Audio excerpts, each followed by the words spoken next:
As we were discussing the function n sum, so this I told you how this values are got by these positions of a2, a3 and 0, 1 and 0 comma 2, how this column and row are represented by these numbers. Then the value of sum, whatever the amount is calculated, is given to n sum, and this n sum function will return the value of the addition of these two numbers. Let us see. I've got these two numbers in cell A2, A3, and I'm going to call the function n sum parenthesis, and this is going to return me the value of these two functions. Now if I change the value of any of these cells, this should change the value of the addition also, but it is not changing it in the previously used function.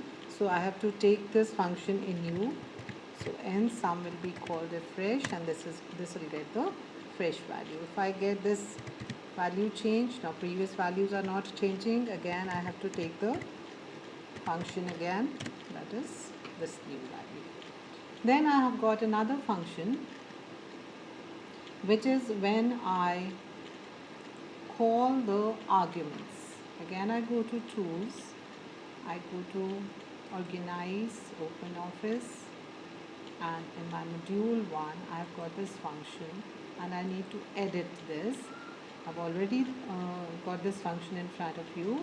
This function is test max. Test max function includes two arguments, x and y. These are any two numbers. I need to compare these two numbers. If x is greater than y, then text max, that means the result of the function, text max equal to x. Else means if x is not greater than or equal to y, then automatically the text max will be y. And end if is the syntax of ending the if function here in basic, and end function, again we have to end any function after starting the function. Now the function name is test max. How do we pass the arguments and the values here?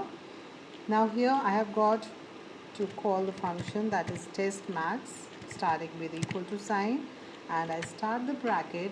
I can take the arguments separated with a semicolon, and I close the bracket, and I can see I get the larger value.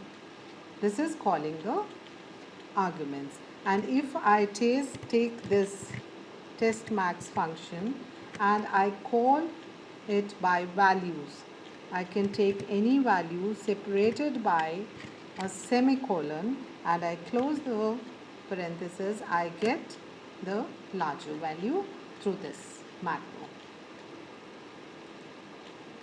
You can see this. If x is greater than or equal to y, either I can use the cell reference as x and y, or I can straight away take the values as x and y.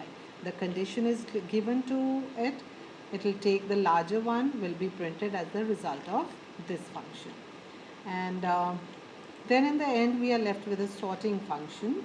The sorting, writing a macro for sorting is a little too advanced. So instead of creating a macro, what we are doing is we are taking a series of numbers. Right, I'm taking this too often. Let us separate the numbers. I've got different numbers over here. So I start with recording a macro. I select a cell. I can go to data, sort. I can take the current selection. I can sort by column A descending, and OK, my data is sorted. I go to stop recording, and here in module 2, I already have stored this name for you, still I can take another one as SRT1, you can say, and I can save this. Now I can see this from tools, macros, organize, open office, and in module 2 I have this saved sorting macro. I can go to edit, and this is the macro which shows me, which tells me how to sort. So instead of creating my own macro, I have done it.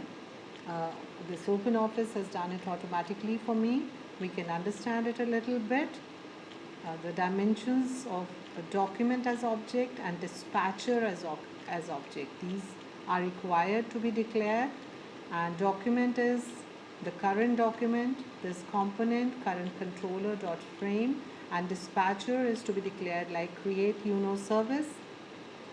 And then you can understand certain arguments like you pointed out to a cell, then you selected a range, then there are the different arguments of by rows. It has header, no it doesn't have header. Case sensitive, no it's not case sensitive. Column, it has got one, column 1 is there. And ascending order, no it is not ascending, it is descending order. So this is the sorting macro. So you can just see the macro automatically created. Creating the sort macro on your own is a little too advanced level of programming, so we can just study this much for the time being.